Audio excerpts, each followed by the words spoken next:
David was a school-going kid whose mother had just one eye. He disliked his mother for having just a single eye. He always felt embarrassed of her and did not insist on her visiting his school to pick him up. David's mother ran a small plant shop at a flea market. She worked hard and sold whatever she could to earn enough money to make ends meet. David hated their living conditions and wished to be rich when he grew up. One day, David's school organized a Parents' Day event, and all children were asked to invite their parents to school. David did not want to be a laughingstock in front of his friends, and hence decided not to invite his mother. However, David's mother found out about it when she read David's school diary while packing his lunch. She thought that David had forgotten to tell her, and decided to surprise him with his favorite snack. When David's mother arrived at school and called out to him, he was furious to see her. David's friends laughed at him and said, "Is that one-eyed monster your mother? She looks funny." David ran away in tears. When they reached home, David yelled at his mother, "Why did you come to school? You're such an embarrassment. I never wanted you to come to school, and that's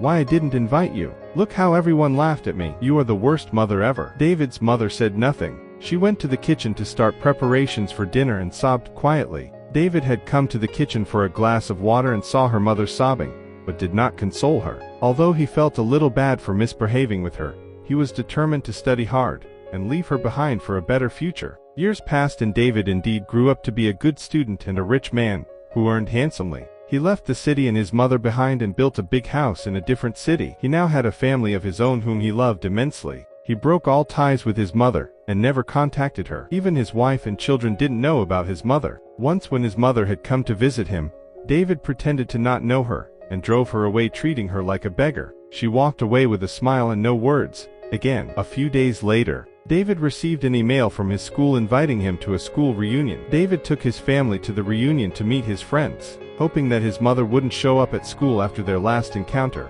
David's daughter lost the earring she was wearing at the reunion party, and made a fuss about it. So, David decided to go out and buy new ones for her. When David happened to pass by his old house, he stepped in out of curiosity. He could not find his mother anywhere, but only her diary that she would often scribble in. After all these years, David finally got to see what was written in it. David was heartbroken to find out that his mother had donated her other eye to David when he lost it in an accident during his childhood.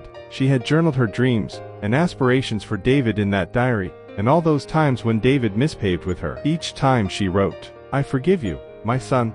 I know you love me, and I love you a lot." Her last words were, "David, I wanted to see you as a rich and successful man, living with a happy family before I die. The doctor said my days were numbered. I wasn't sure if you would come down with your family at the reunion, and even if you did, whether you would bring them to our house. For one last time, I forgive you, my son." David cried uncontrollably. He hated himself for being so cruel to his mother. But it was too late.